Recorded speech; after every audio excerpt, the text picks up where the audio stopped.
Ta-da! Bum, There we bum, go. bum. Hey, everybody. I am Jeff from Fuller Embroidery Works. We have Justin Arment from JA Digitizing Studios and Matthew Enderle from Patch Phrase.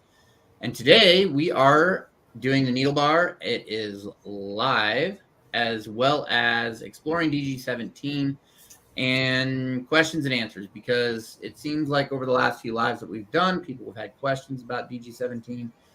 And we figured that this would be a really good way that you guys can ask questions if you'd like. Hopefully you're able to find us. I know Facebook changed some of the sharing abilities that we have. So if you guys are seeing this on the replay and you still do have questions that you weren't able to ask during the show, make sure to hop over to Discord or the Facebook group. And there you can ask your questions. We'll do our best to get them answered. So I can tell you guys right now, if you're looking for pricing information, you need to contact your local distributor. Local distributor? Yeah, local. For the software. So if you're in the United States, that's going to be Hirsch. If you're in Canada, I believe that's R&B Digital. And anywhere else in the world, check your local listings. You're going to have to figure it out because I don't know off the top of my head. But while we're waiting for you guys to ask your questions, if you have them, we're going to basically pull up a design that I have sitting here, that Matt sent over to me, and we are going to be digitizing this for a hat, and we'll go ahead and get started on that, unless if you guys have anything else you want to throw in. Let's get to it. Nope, I'm excited to see it. I don't have so I already sewed the patch out a while ago, but we're redoing it for a hat. So, yep, and we're not just redoing it; we're redoing it all from the ground up. Yeah. So, train of thought. Yeah, I gave the actual patch away, so I can't show it to you, but it's on the screen. It looks the same thing. So I thought it turned out really cool, and the fire department loved it. So. All right. Well, let's go ahead and get started. So, oh wait, no, I have to click the buttons. We'll go with that one. All right. So the first thing that I'm going to do on this design, looking at it, is, everybody says bottom up, center out for cap designs. I think this one is actually a good example of when I won't follow that rule. Because I'm not going to necessarily do these very bottom elements first. I'm going to want to anchor it down in this larger area to give some stability to the entire design. It'll help pull the cap together. And then I'm not trying to start sewing on very narrow satin. So if I grab the correct thing and make sure I didn't change anything on the shortcuts over there. If I grab my ruler, these satins right here, or these objects, they're like 1 point. They're actually really narrow. There we go. They're 0.97 millimeters. So one of the problems that you guys run into on hats, or at least that I see, is the first couple of stitches when it's pulling the backing up to the fabric of the hat, those can create loops underneath. And so if I'm trying to start with extremely small text close to the bottom of the hat, there's a good chance that I'm going to have some loops that are going to stick out on the outside of the satins. So in this case, I'm actually going to start with the main central element here. Then we'll go out and we'll do some of the text areas and then the borders, and we'll get through the entire design. Don't know if we'll get through it all in this live, but we'll get as far as we can. So if you guys do have questions, make sure that you ask them in the comments. I'm going to go ahead and start with my run stitch tool. And I know Justin is a big fan of this. I like it as well. So we're going to come down with just kind of a global underlay to make sure that we're attaching everything and we're stabilizing the cap. And I'm actually going to go in 2 directions here because I'm going to have an outer rim and I'm going to be sewing in the middle. So this kind of helps lock it down to adjust for when I sew this outer ring and then I try to sew those inner elements so we don't get any like warping or popping of the fabric that you tend to get. This is going to help calm all that down. So we're going to go down with that first. We're going to do it in this dark red. And now we can go ahead and draw our outer object. So I'm going to do that as a complex fill, but before I get too far, I'm going to make sure that I have my main object selected, and I'm going to throw down a basic lock stitch on there. I want this to sew with the second object that I'm going to digitize, so I'm not going to add a second lock stitch, ending lock stitch on.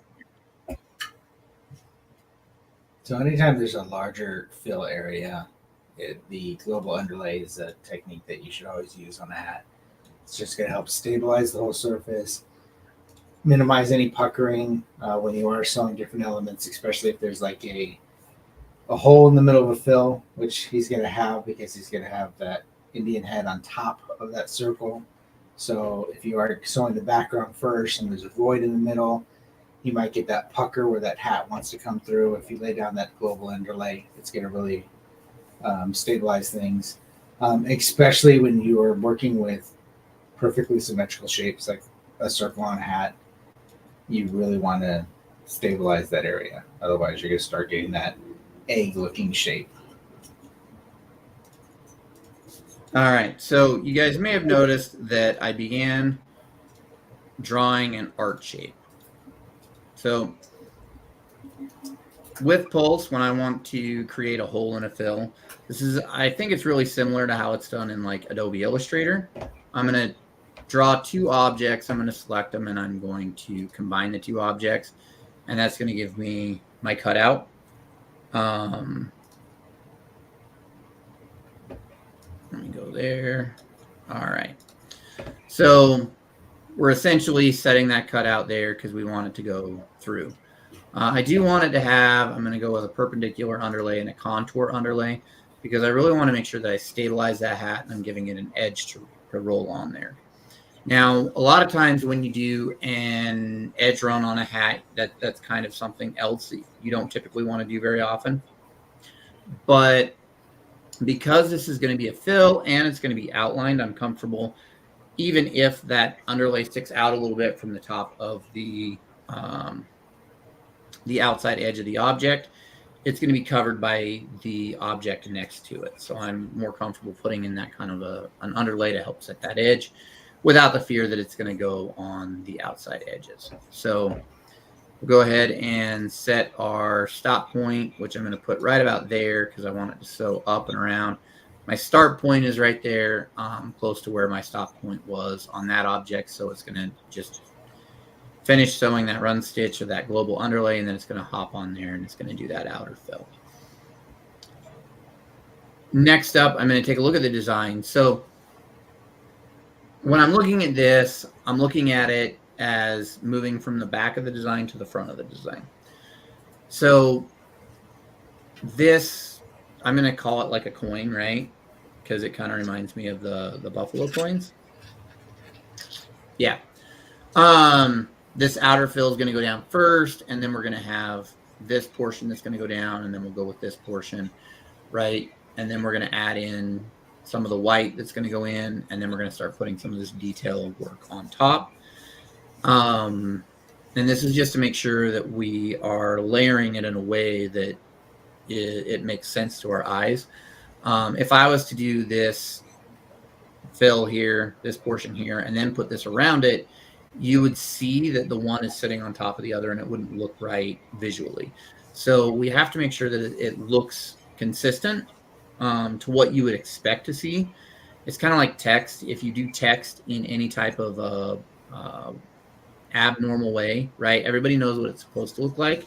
They're going to see those errors and they're going to pop out to them. So this is one of those, it's a subtle visual thing, but it's something that's important to make sure that you get when you're moving through the objects. And it can be difficult, like in this case, where we're sewing on a hat, we're sewing an outer fill, and then we're trying to fill in the center. But that's where that global underlay plays a big portion into that. So the next object we're going to draw is going to be this large red piece here.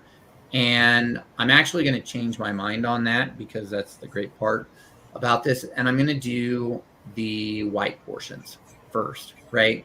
Because this white portion doesn't fall under here or here or here, but these white portions, these red portions here, sit on top of this white. So if I do the white portions first, then we can come here, and we're basically eliminating the color change. So I'll go ahead and take a look at my objects here. I'm going to get ready to digitize. We'll grab that, and I will go with white. And I believe this portion here I'm going to do as a satin object. So I'll actually cut that back a little bit. And I'm just going to come on down here, cut across. You know, I'm making sure that I'm accounting for a little bit of pull, because there is going to be a little bit of pull, as well as a little bit of push, because I know that it's going to push in this direction up this way. Now that I've drawn my object, I can set my stitch angle lines. Let me grab the correct one there. I'll throw down some stitch angle lines here. I'm just going to put one on each end in the same direction. It's going to start there. It's going to end there. I want to do a center run, and we're going to go with a parallel underlay. Those are the ones that I like to do. And I'm going to come over here. I'm going to turn off the stitches so that we don't see all of the exact needle penetrations, because they can be kind of confusing when you're looking at them. And I can actually come in here and I can turn that off as well. So now we have those objects there, we just don't see them. So I have that set. I'm going to jump over to a run stitch tool, and you can see that it ends right there. So if I select this object, we have it ending right there. I want to move it down right here so I can come over into this face right here and just continue along. So we'll grab our run stitch tool. I'll come over to here. And if you guys see any questions, or if you guys have any questions, let me know, and I'll do my best to stop and explain. Next up, we're going to do a complex fill. Again, I might come out just a hair here, looking at the angle that I'm going to be running my stitches. And we'll come down. And I'm going to give myself a pretty good underlap here. Come down to there. And I can see I will come this way. So if you guys notice that when Jeff's working in those layers, not only are you to make sure you analyze what color is going to be overlapping the other color. If there's not another color overlapping, you try to do those, all in one piece when you're dealing with, kind of that center area of a cap, not creating too many unneeded color changes, because that just adds more time to your run. What is it, like 30 seconds to create a color change, something like that? That depends on the machine. I know some machines, their color changes, it really slows down, and then right. Some fly. I've seen some machines that zip down from needle 1 to 15. Yeah, I still remember when Jeff and I powered up my Tajima after I got it, and the color change went. I was like, what? It can go this fast? And then there's the ZSK, which is even faster. But yeah, that one flies. Yeah. Every time the ZSK color change, it was like, is that thing gonna run right off? Like, it's a little too fast, but yeah, it can be a little nerve-wracking watching that thing shoot from one side to the other. I was standing next to it. What was it? Yesterday, I was running some patches on it. I was standing next to it, and I had my hand on the machine.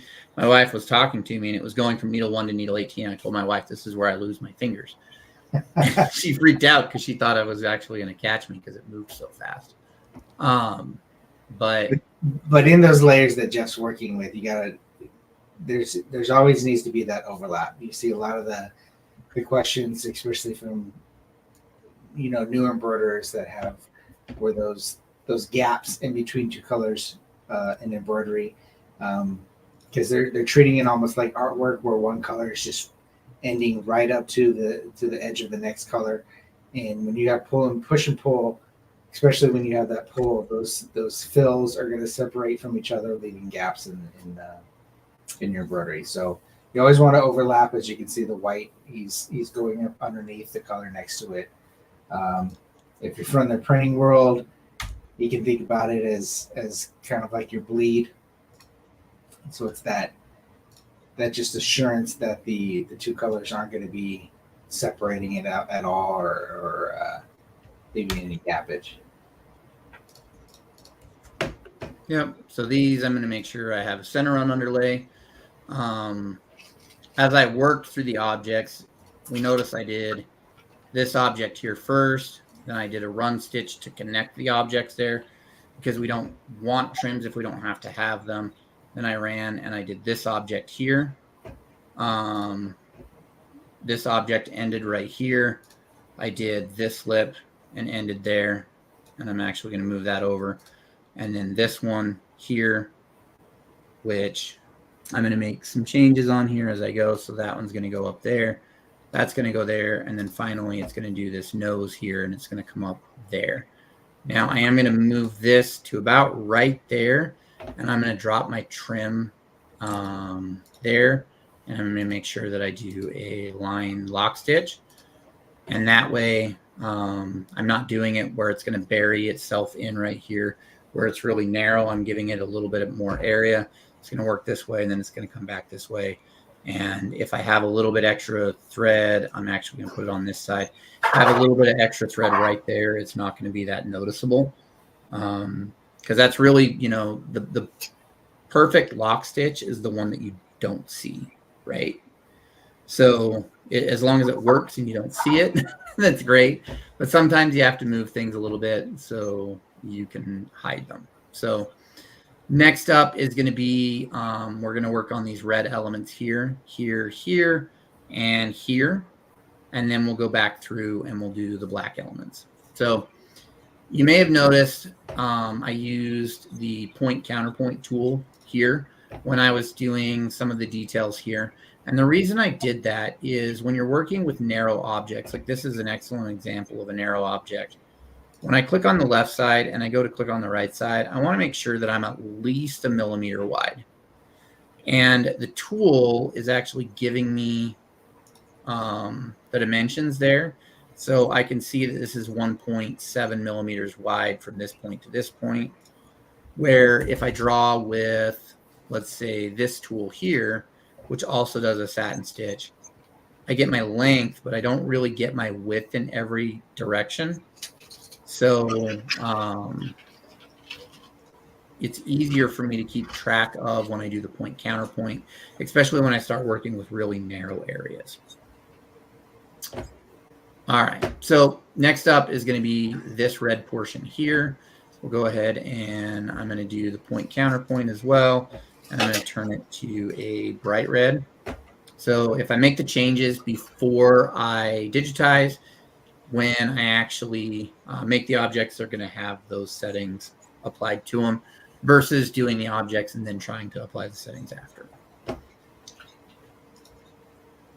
Now this I'm going to actually make really wide. I'm going to make sure that I'm really burying it in between these black segments here because I want it to stand out and make sure that I don't have registration issues. And if I give these a little bit extra width here, when it does pull in, it's going to give me more, I'm not going to say cushion, but wiggle room, I guess, of where those are not going to overlap. So we'll continue to move down here and we'll stop right here. Gives you more leeway. Leeway. There you go. All right. So I've done that. Now I think I'm going to, actually, I'll probably change that. So let's delete that. And I'm going to work my way up right here. This object is definitely wide enough that I can come around here. And we'll come right up this way.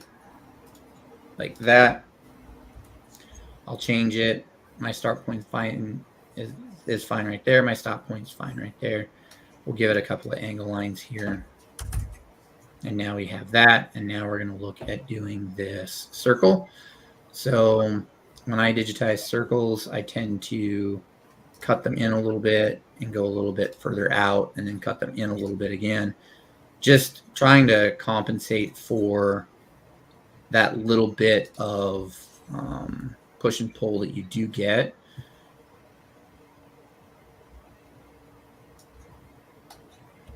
There we go. I had to make sure I put it the angle line in the right direction. All right. So we've got those two objects there. Now we'll go ahead and do a run stitch right up here. And now we'll set this again, giving myself plenty of leeway. You're welcome for that contribution. There, and now I will run over to here. So now we can do this larger headdress area.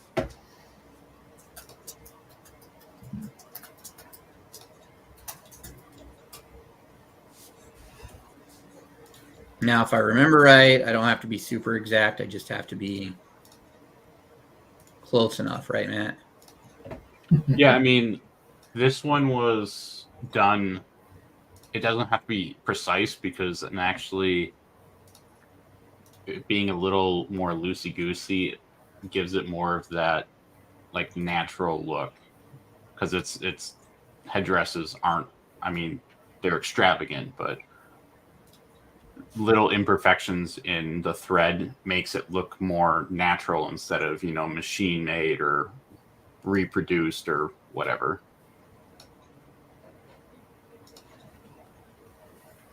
And I'm going to throw a perpendicular underlay on that just to make sure that we're giving it enough stability. If I don't put any underlay, that push and pull is going to be significantly more.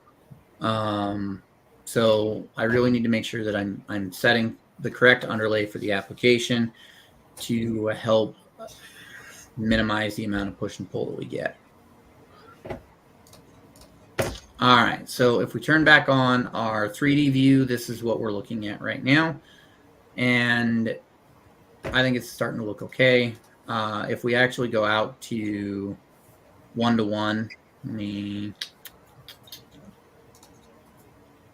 go there and we'll just say full screen there. Oops, not that one. Close full screen. Oh, I don't tend to work with the view buttons very often. But if we were to roll this out to actual size, we're looking right about there is going to be the actual size of the object. So it's always important to keep in mind the scale that you're working at. If the scale is really small, you know, you can drop some elements, you can combine some elements. If the scale is really large, you want to get more of that in there. Let's go ahead and we're going to drop to right here. And we'll do this upper piece of the headdress here. I'm just pathing this in my mind. So we'll do that upper piece there. We'll come down and do this piece, and then we'll start rolling some of this detail where actually I can see here the detail here needs to go first before I start putting out some of the lines. So we'll do that exterior detail first. I'm going to grab the run stitch tool and I'm going to start down here because this is going to end up getting covered by a fill later on. So starting here is going to hide that entry point and allow me to just kind of move up through the object. So if we come here, we'll go up and back, and we'll come here, and I'm going to arc it and go there.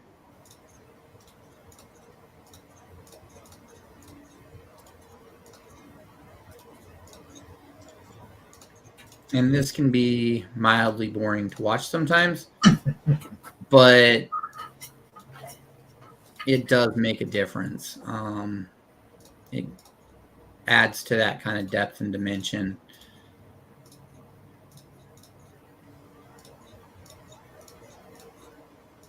And I'm keeping in mind, I'm watching my length. So if you guys think I'm randomly, I mean, I am randomly clicking, let's be honest here, right? So I'm randomly clicking and adding these lines, but I'm making sure that when I do click, I'm not putting my nodes too close together so that I can actually render a stitch there.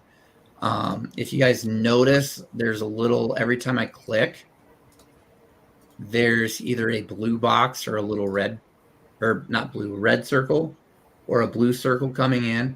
So the red circles are actually left clicks, and the blue circles are right clicks. And the difference between those two are line and curve nodes. Yep. So now I'm going to actually go and I'm going to start looking at the outline here. I want to make sure that when I do the outline, and I'm going to go up and hide some of this artwork here. So let's get rid of that. And let's get rid of that. So as I lay this down, I want to make sure that I'm coming in, because right, these stitches are going to pull in and it's going to push out this way. So as I come around this object, I'm making sure that I'm accounting for that roughly stitch that it's going to push in and pull in. If I don't account for it, my outline actually won't line up. So I'm going to make sure that I come in just a little bit and allow for that push and pull to happen.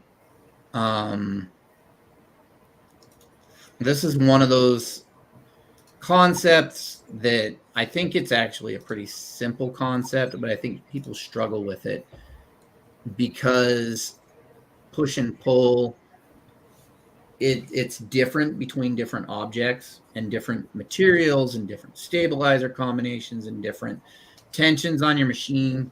And it's one of those things that you kind of, as you do this more, you understand where those movements are going to happen. But to actually go, okay, well, it's going to push and it's going to pull exactly this much, it's really hard to define that without knowing a lot of the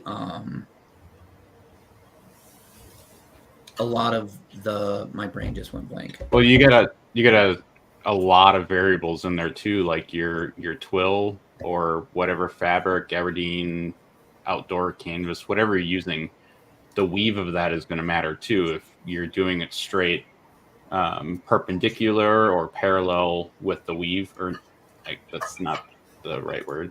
If you're doing it in line with the weave, you're going to have a different type of pull comp or a different amount versus if you're doing it at like 45 degree compared to it, because the fabric is going to mesh more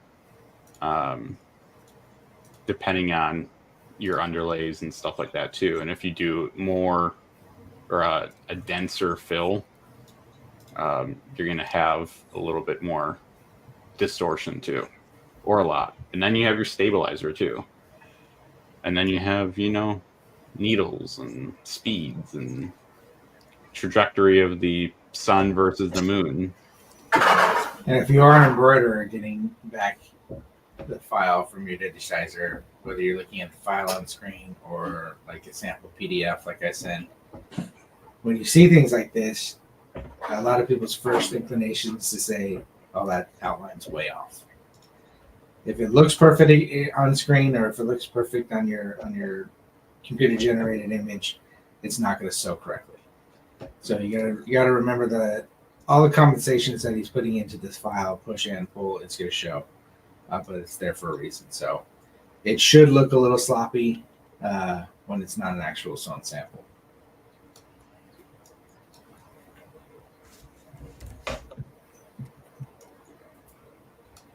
Right now I'm just editing some of the notes here because I want to move that line a little bit further on the inside.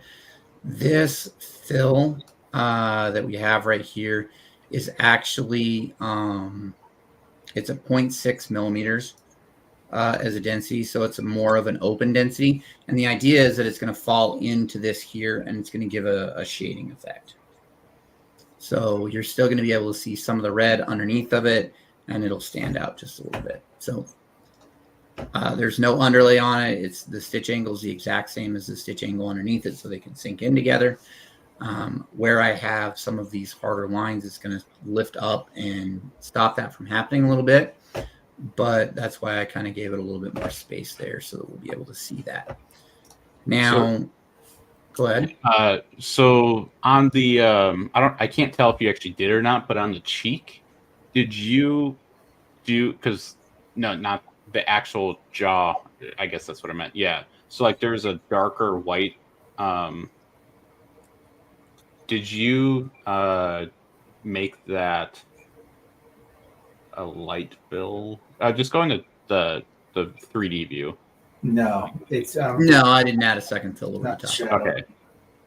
Because that It is something that I can do, so I can come over here to this, right?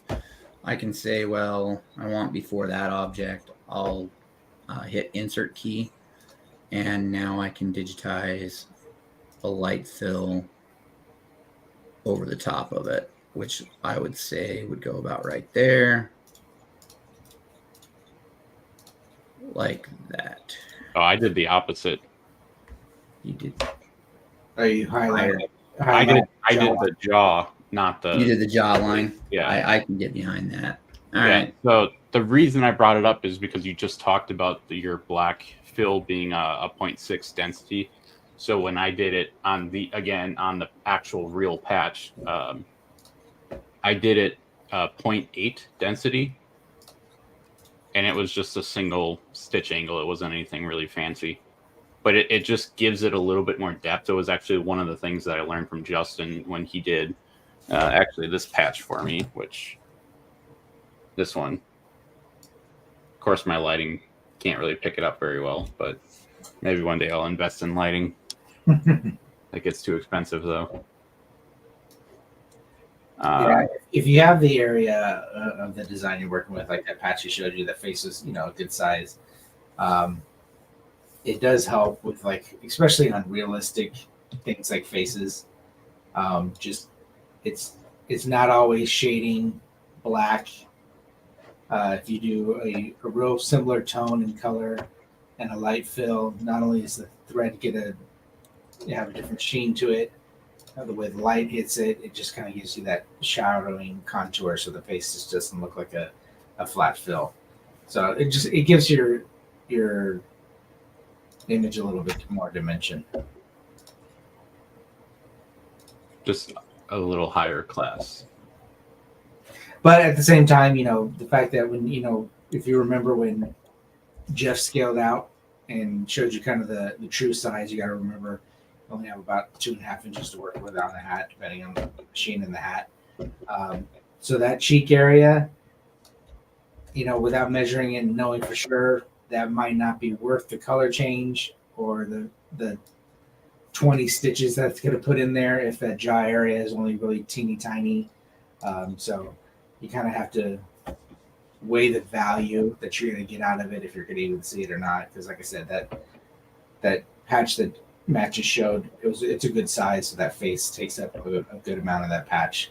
The Indian face is only a lot smaller portion of this particular logo. Yeah, and you also got to realize, is it in the artwork? No, it wasn't in the artwork to have that.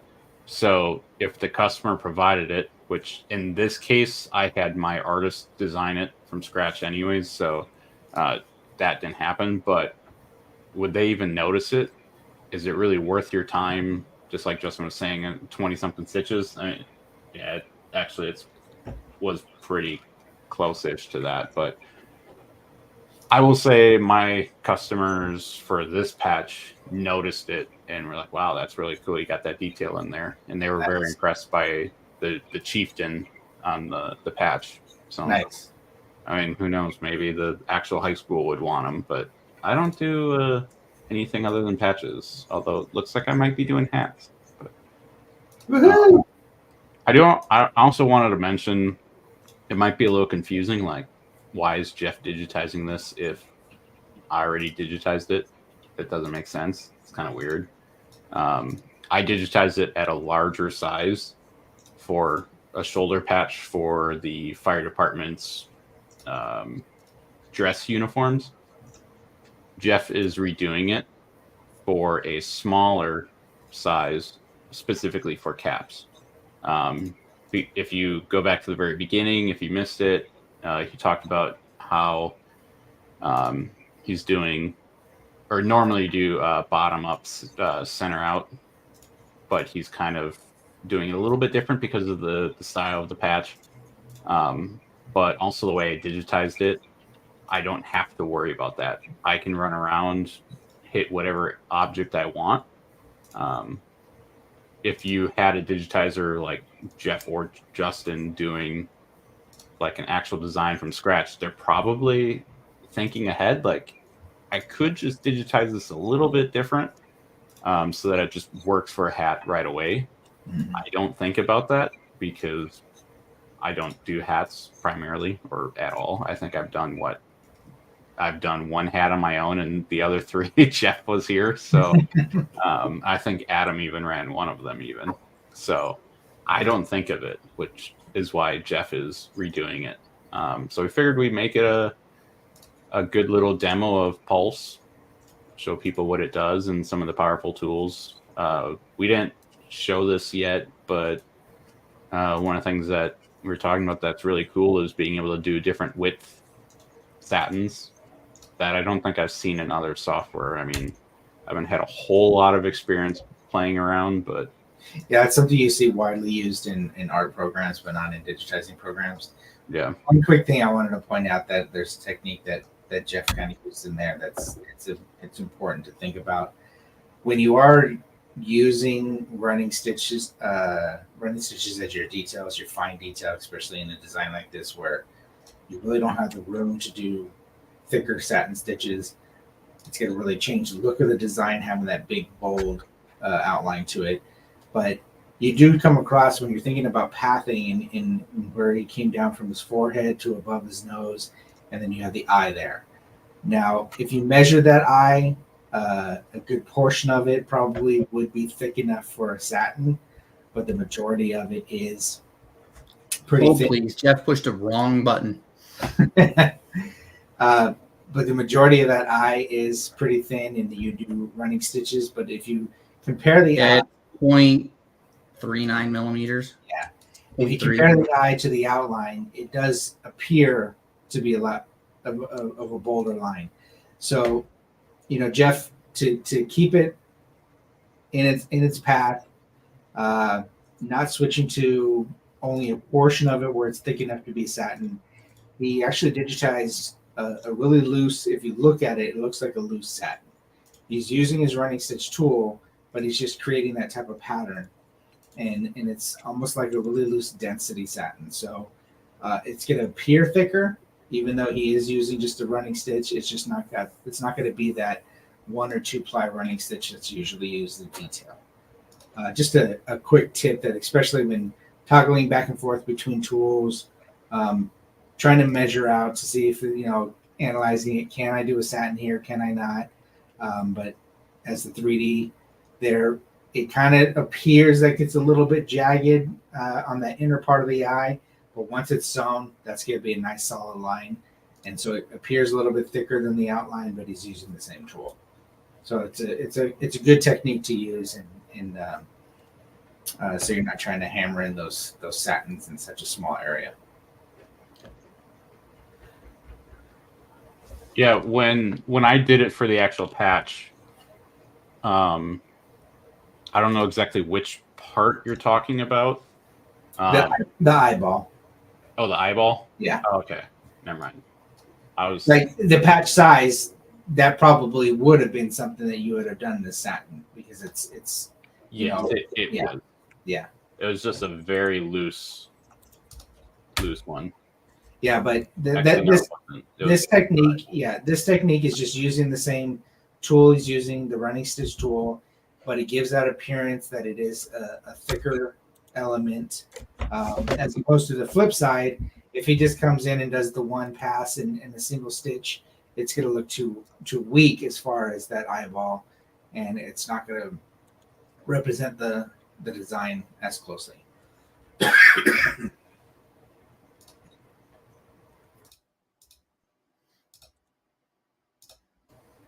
I'm just picking where I'm going to go next. All right. All I'm gonna pull this up on my screen real quick because I just wanted to show how I handled this on my side. So I changed the colors up so you could kind of see what's going on. But I'm just using different satin shapes, and I just applied jagged edges. So it just kind of meshes it together, but it doesn't look like one big block of a satin there. So because you got the satin going on top and you got the satin going on bottom, it's just, it blends together. It almost looks like a tatami, but it's not. It turned out really great, but I just wanted to show that. And I guess I have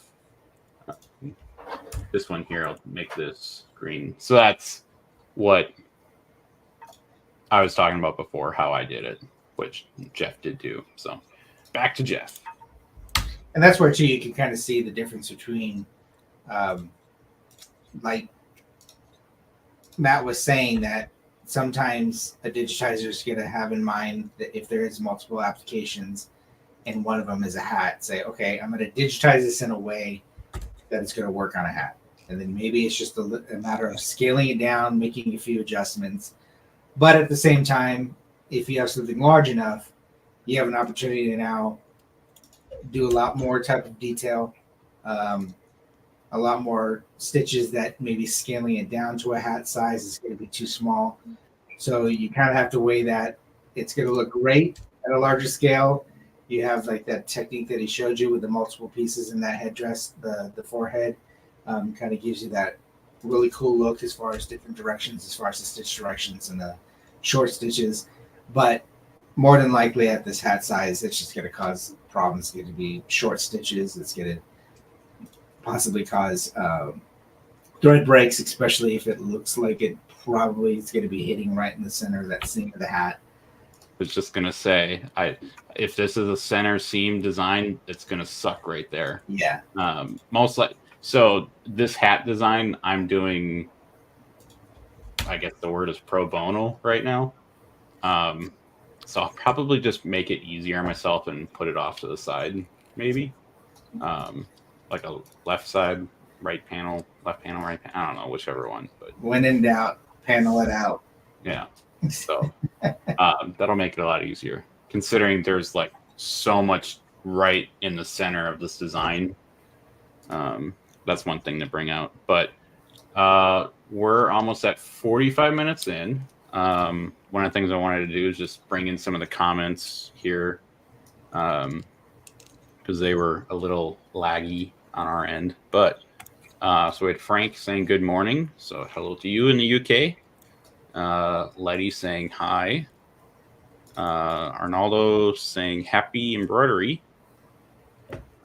Cindy was at Applique Getaway. None of us nerds were able to make it there this year. And hope you had a lot of fun. I don't know if you bought anything. Hopefully it was planned. Unplanned machine purchases are, not always.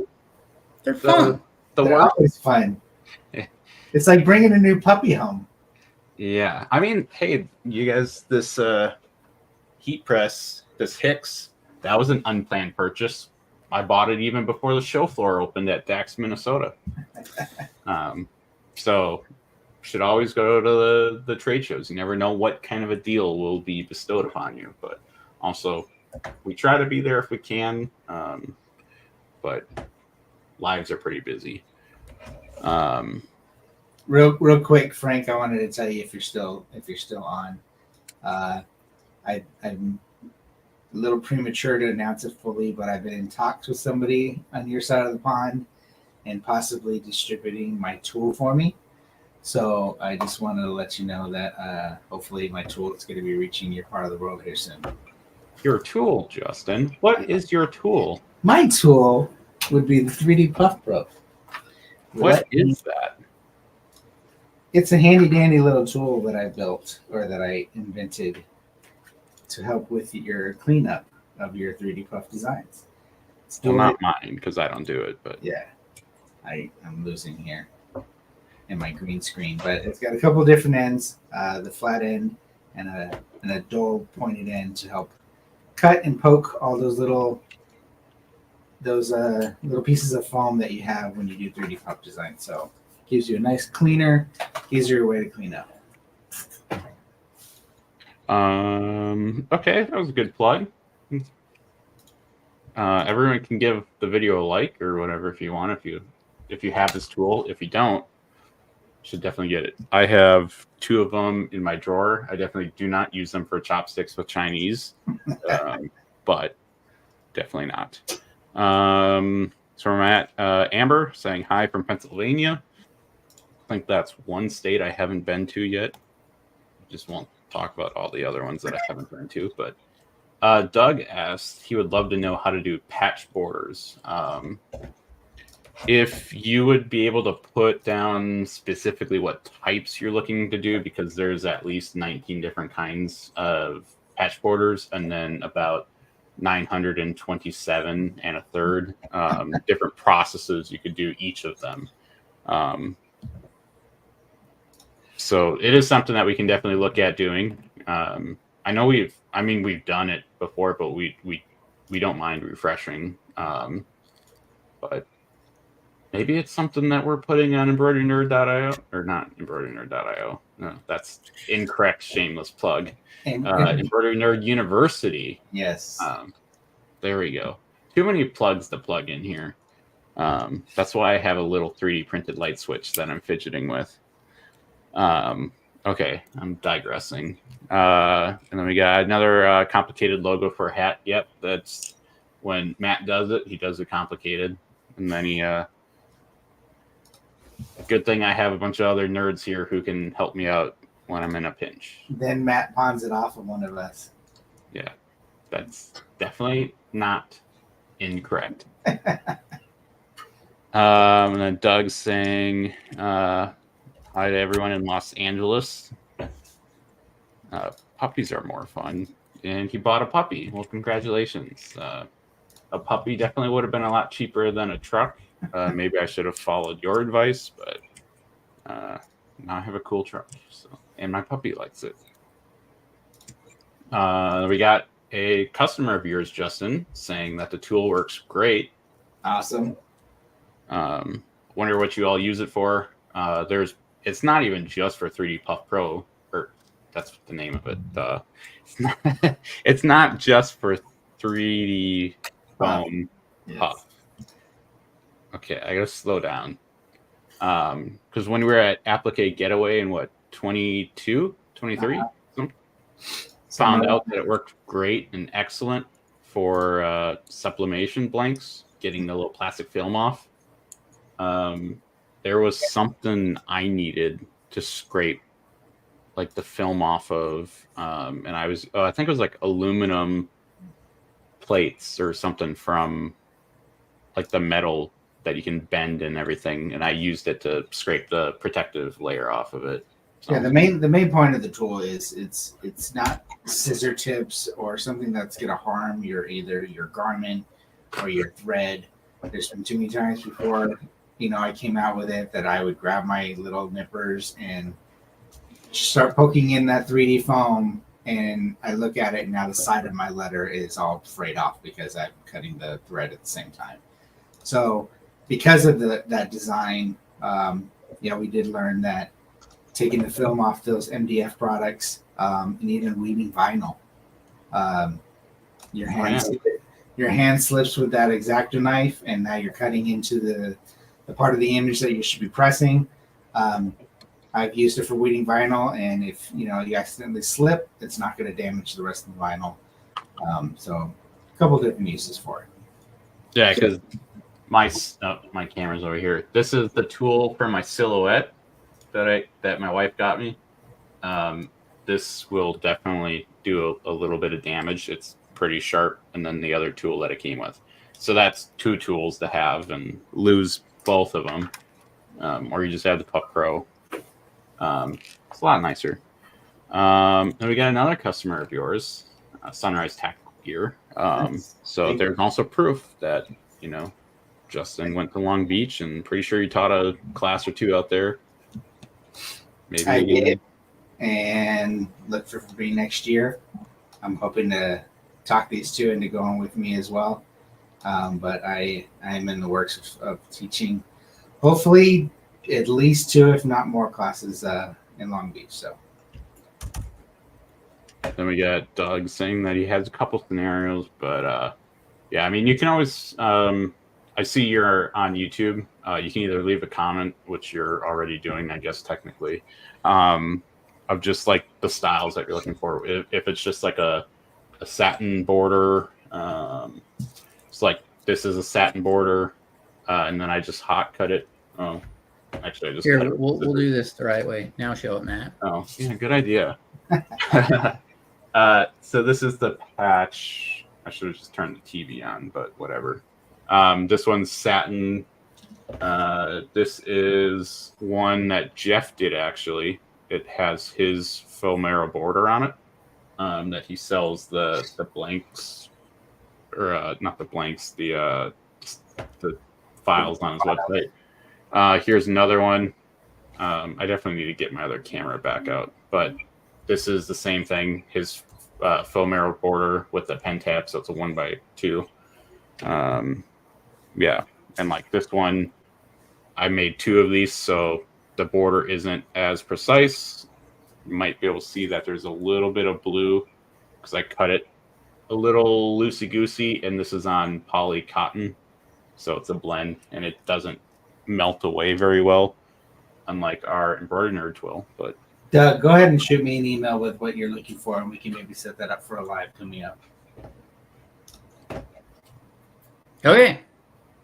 Well, we're this far. like time A travel. couple other things I did while you guys were talking that might not have been super obvious is I did this lower lettering here. You can see I tied in up here, and then I kind of walked around down here to start into the lettering. I really wanted to make sure that I tied in where there was going to be a lot more. Is meat a good word? It'll be more hidden. It'll be more hidden versus if I dropped it down on one of these. Thicker, yeah, under that thicker border, you're gonna have more room to hide it. Yep.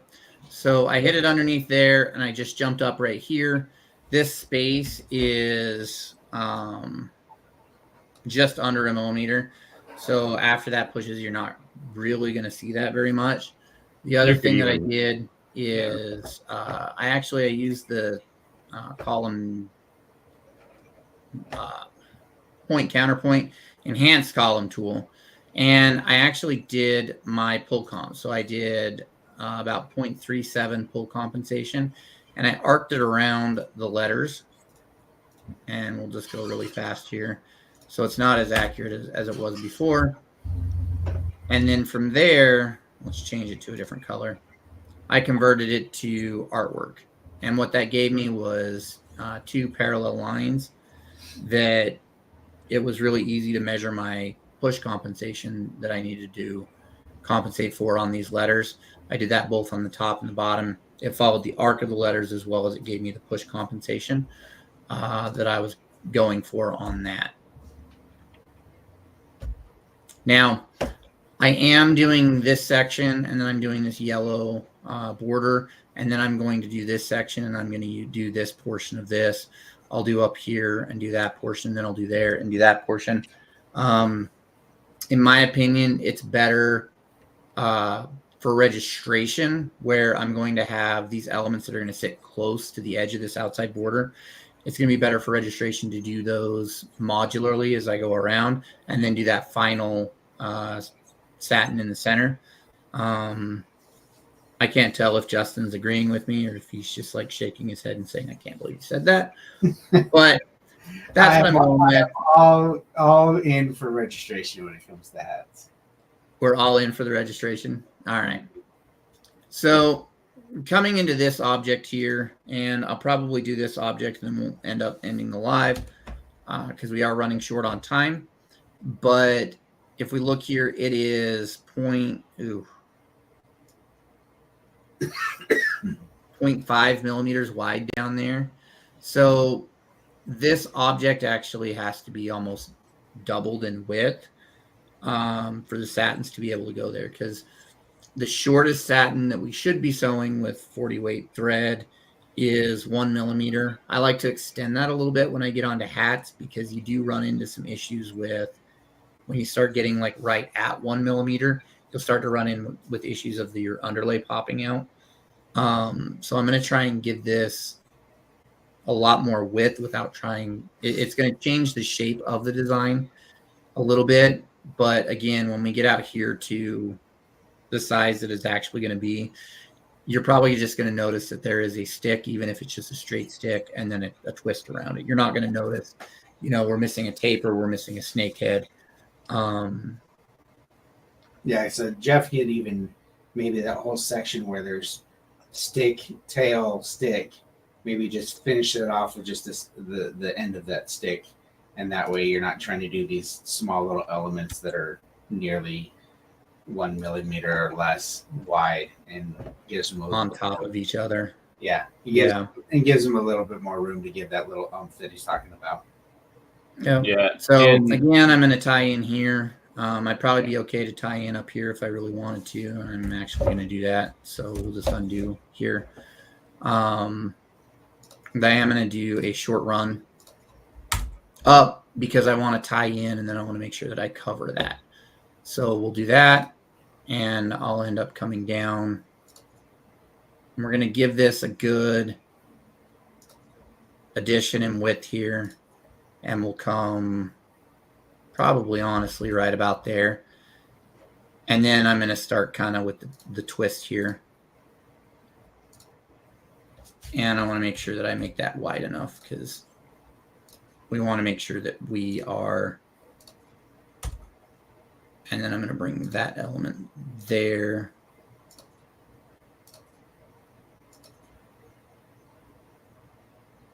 Yeah, on the actual patch, the full-sized one, that very bottom object was 0.7 tall by 0.9 wide.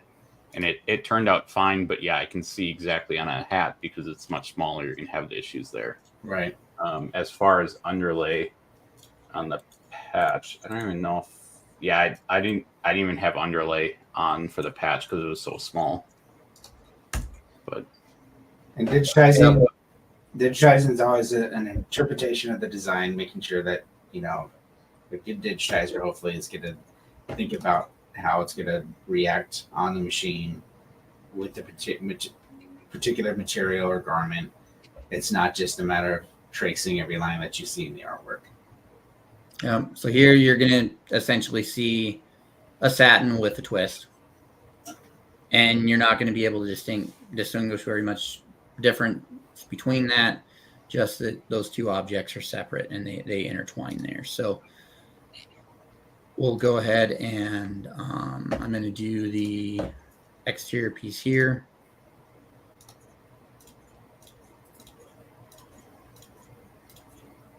Drop that there, come out, cross.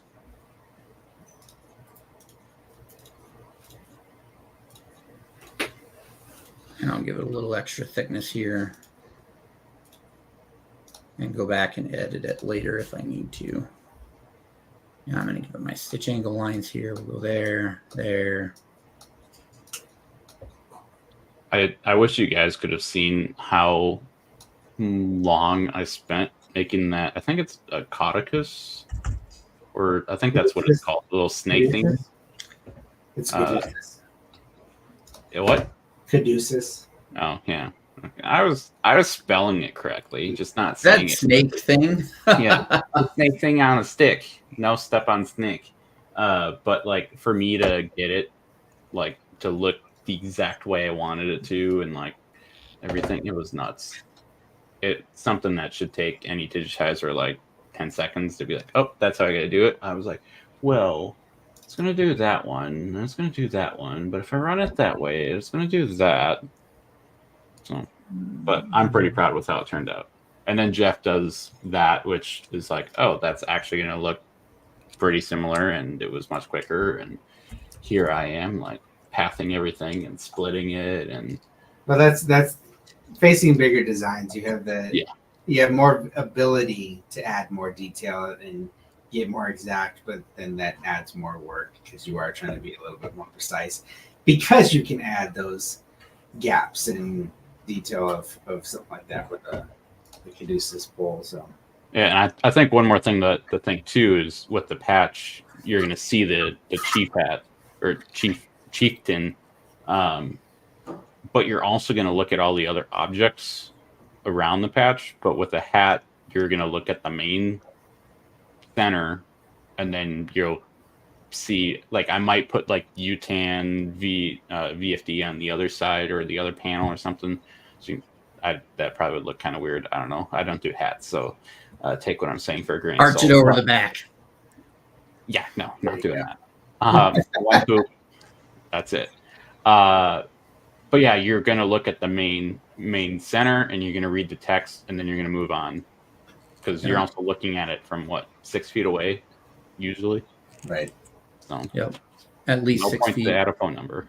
No, at least 3 feet, right? Actually, arm's width. Yeah, But we could add the phone number because it's just 911, so that one would be pretty easy to do.